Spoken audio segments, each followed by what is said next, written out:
Hey Xiang Wang family, welcome back. Let's start our new chapter.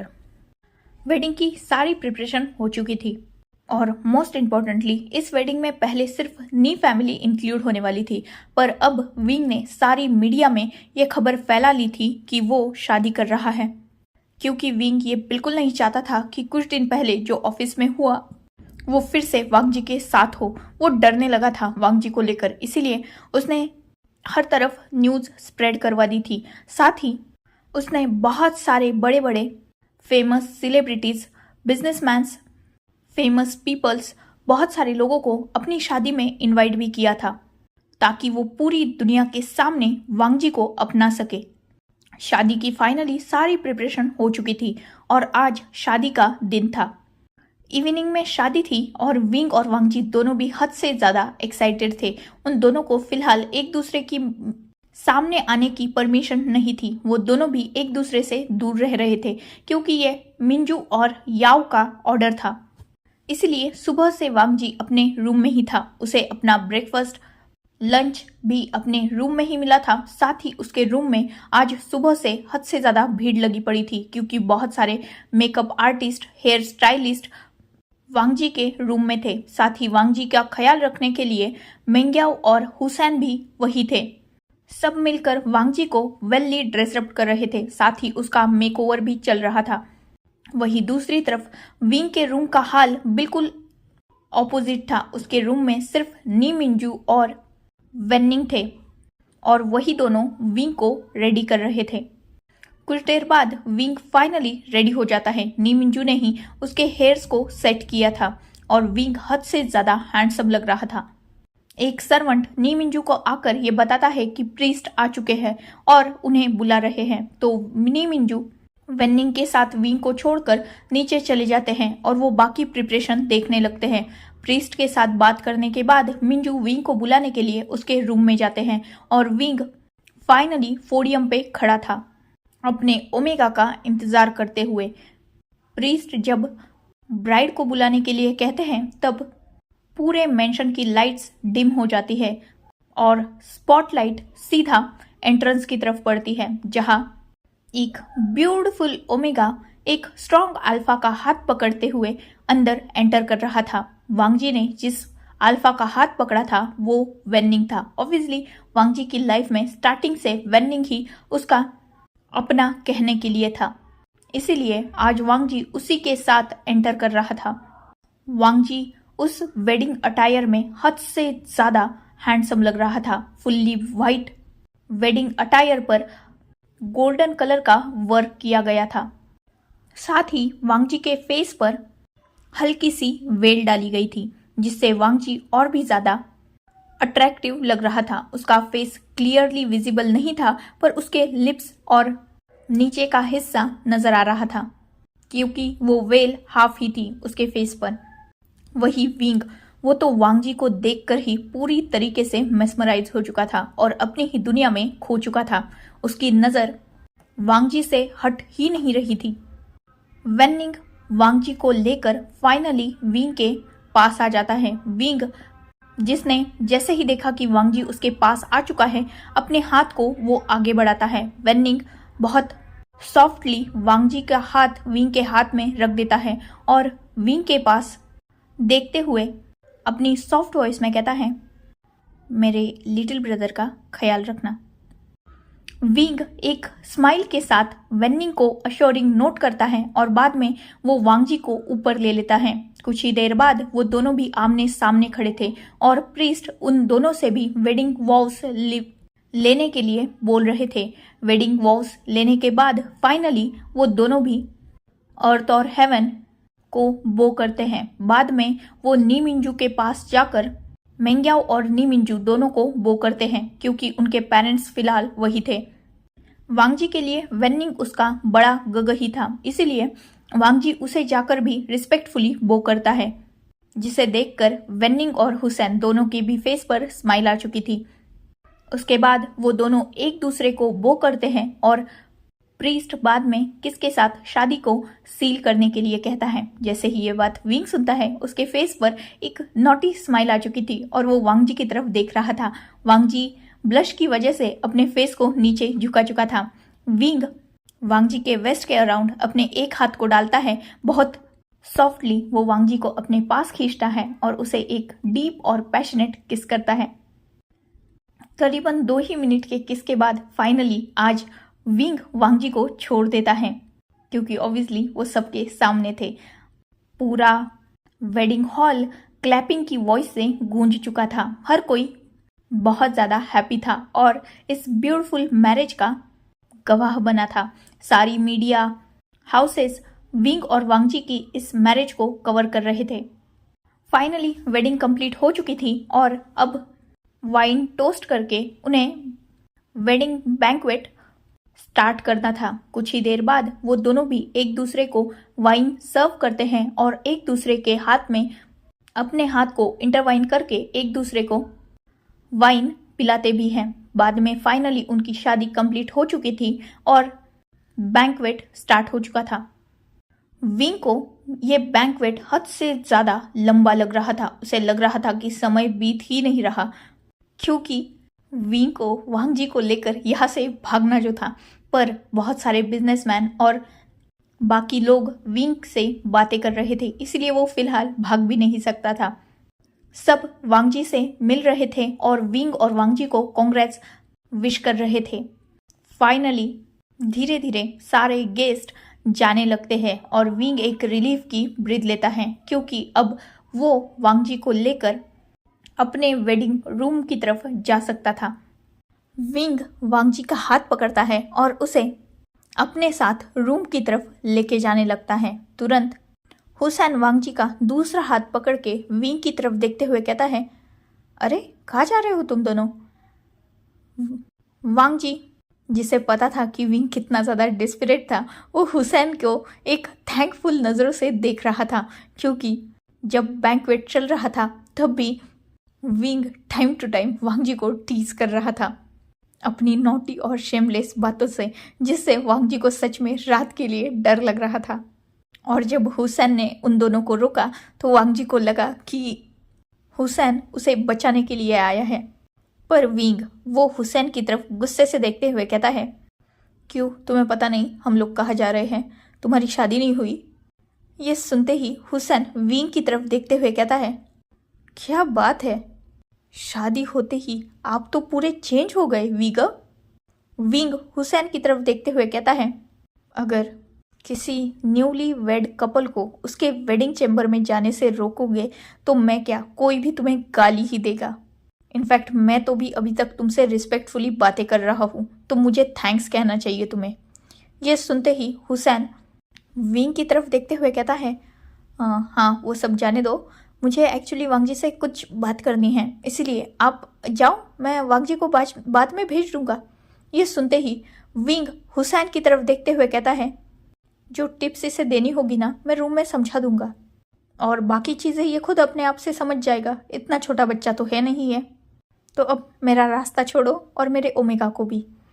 ये सुनते ही वांगजी totally blush करने लगा था और हुसैन विंग की तरफ टीजिंगली देख रहा था। हुसैन विंग की तरफ देखते हुए कहता है, ओह, तो आपको ऐसा क्यों लगता है कि मैं वांगजी को कुछ टिप्स ही देने वाला हूँ? हो सकता है मेरे और उसकी कुछ पर्सनल बातें हो। विंग तुरंत हुसैन की तरफ देखते हुए कहता है, तुम लोगों की बातों से ज़्यादा पर्सनल फिलहाल मेरी बातें हैं, जो मैं इससे रूम में आज रात को डिस्कस करने वाला हूँ। तुम्हारी बातें तो कल भी हो जाएगी, पर मेरी वेडिंग नाइट कल नहीं आएगी ना, तो अब इसे छोड़ो। हुसैन विंग की तरफ देखता है और कहता है, इतने ज़्यादा डेस्परेट मत हो। विंग इरिटेट हो जाता है और वो वेन्निंग को आवाज़ देने लगता है। वेन्निंग जो कुछ दूरी पर खड़ा था पर उसका इन दोनों की तरफ ध्यान नहीं था, वो तुरंत विंग की आवाज़ देने पर वहाँ आ जाता है। विंग वेन्निंग की तरफ देखते हुए कहता है, मेरे ख्याल से सब खत्म हो चुका है, तो तुम्हें भी अपने ओमेगा को अपने साथ ले जाना चाहिए और उसके साथ कुछ पर्सनल टॉक करनी चाहिए, क्योंकि दोनों ओमेगाज आपस में पर्सनल बातें करेंगे और हम दोनों क्या करेंगे फिर। तो बेटर होगा कि तुम अपने ओमेगा को उठाओ, मैं अपने ओमेगा को उठाता हूँ और हम रूम में जाते हैं। क्यों वांगजी?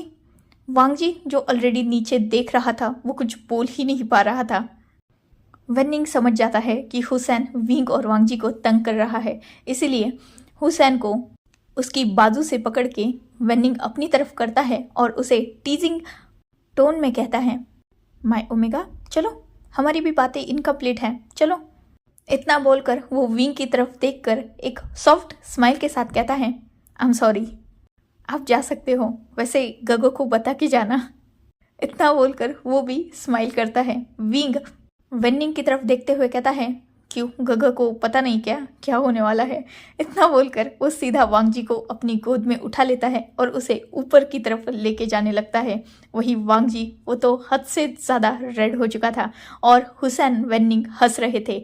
नी मिंजू और मेंग्याओ भी विंग और वांगजी के पीछे ही खड़े थे, इसीलिए उन्होंने भी सब सुना था और वो भी हंस रहे थे। विंग वांगजी को अपने रूम में लाता है। पूरा रूम बहुत ब्यूटीफुली डेकोरेट किया गया था और रूम में बहुत सारी वेडिंग नाइट की ऑलरेडी सारी चीज़ें रखी हुई थी, जिसे देखकर वांगजी हद से ज़्यादा ब्लश कर रहा था। वही विंग, उसके फेस पर एक टीजिंग स्माइल आ चुकी थी। जैसे ही वो वांगजी को रूम में लाकर उतारता है, वैसे ही वो डोर बंद करता है और सीधा वांगजी को बैक हक कर लेता है। वांगजी, जो पूरे रूम की डेकोरेशन देखने में मेस्मराइज हो चुका था, वो जैसे ही विंग का टच अपनी बॉडी पर फील करता है, वो थोड़ा शिवर कर उठता है। विंग वांगजी के शोल्डर पर अपनी चिन को रखते हुए कहता है, फाइनली आज से तुम मेरे हो पूरी तरीके से। तुम्हारी बॉडी, तुम्हारी सोल, तुम्हारा दिल, तुम्हारा दिमाग, हर चीज़ पर आज से वी वुशियान का हक होगा। वांगजी सॉफ्टली नोट करता है और वो विंग के हेयर्स को वैसे ही रफल करने लगता है और कुछ ही देर बाद उनके क्लोथ्स फ्लोर पर बिखरे हुए थे और वो एक दूसरे में खोए हुए थे। अब इसका हॉट पार्ट टेलीग्राम पर आएगा, जिसमें डिटेल एक्सप्लेनेशन होगी।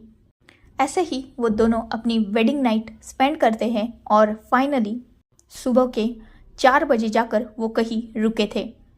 वांगजी, जो हद से ज़्यादा थक चुका था, वो तो वैसे ही सो चुका था। विंग उठता है, वो वांगजी को और खुद को क्लीन करता है और बाद में वो वांगजी को अपने पास लेकर सो चुका था। नेक्स्ट डे विंग और वांगजी दोनों भी सीधा आफ्टरनून में रूम से बाहर निकले थे। वांगजी से तो चलना तक नहीं हो रहा था। विंग ने उसकी उतनी पूरी बैंड बजाई थी, पर जैसे तैसे करके डोलते गिरते पड़ते वांगजी आ रहा था। वही वो वांगजी विंग को एक डेथ डेयर दे रहा था, क्योंकि सच में वांगजी का विंग ने बहुत बुरा हाल करके रखा था।